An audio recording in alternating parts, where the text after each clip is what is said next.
Matemática e suas tecnologias para o Enem, o assunto é circunferência. Vamos começar.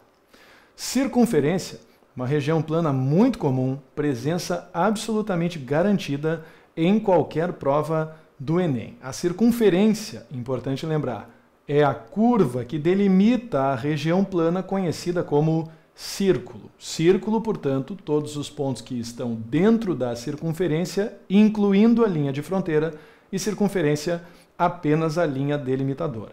Para determinar uma circunferência, para poder traçar uma circunferência, é importante nós conhecermos dois elementos. Primeiro elemento, o centro da circunferência, um ponto fixo que nós escolhemos no plano em questão. E, em segundo lugar, o raio, que representa a distância comum entre o centro e qualquer um dos infinitos pontos da circunferência. Muito bem, a partir daí, vários elementos para a gente conhecer.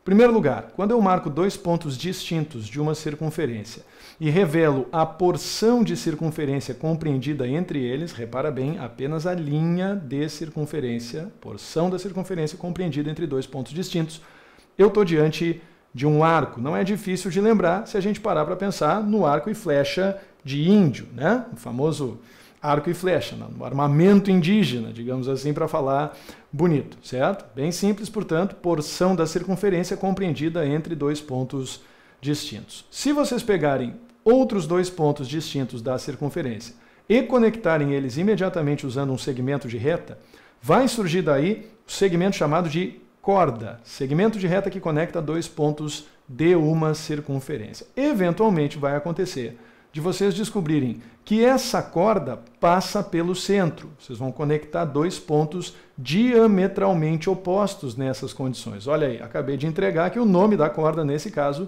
passa a ser diâmetro ou simplesmente corda máxima. Tanto faz.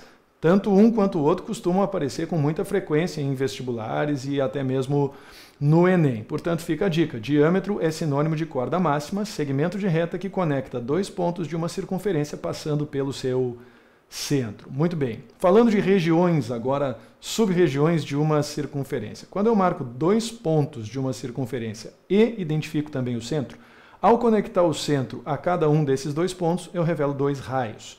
E quando eu conecto os dois pontos diretamente ao longo da circunferência, eu revelo um arco.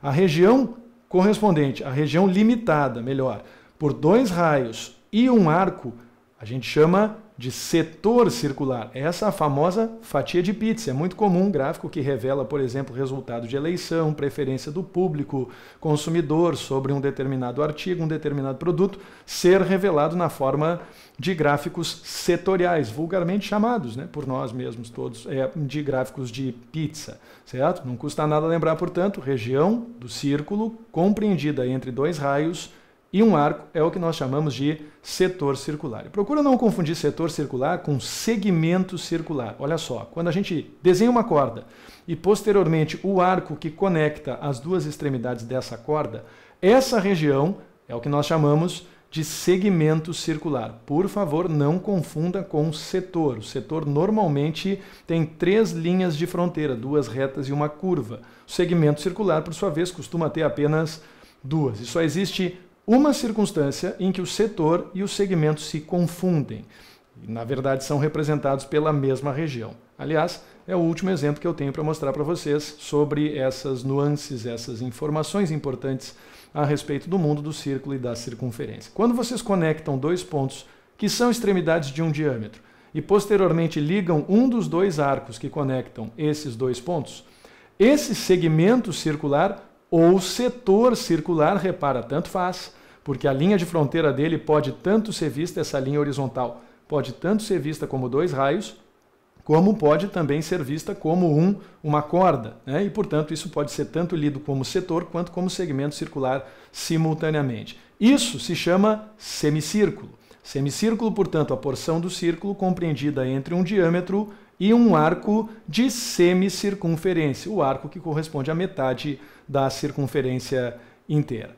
Tudo bem? Portanto, introduzidas as características, as informações fundamentais a respeito do mundo do círculo, a gente vai para as duas formulinhas que podem eventualmente ser exigidas sem que sejam fornecidas pelo Enem. Aliás, tem sido uma tradição das últimas edições do Enem fornecer a grande maioria das fórmulas de que a gente precisa. Sobre a circunferência, duas coisas. Primeiro, o comprimento da circunferência, 2π vezes a medida do raio, e depois disso, a área, π vezes a medida do raio elevado ao quadrado. Lembrando sempre que π é aproximadamente igual a 3,14. Se não for necessário você usar essa aproximação, eles vão indicar no enunciado. Aproxime o π usando 3,1 ou até mesmo 3, como já aconteceu em edições recentes do Enem. Certo? Esse é o recado de circunferência e círculo. Espero que vocês tenham gostado. A gente se vê na sequência. Um abraço. Tchau.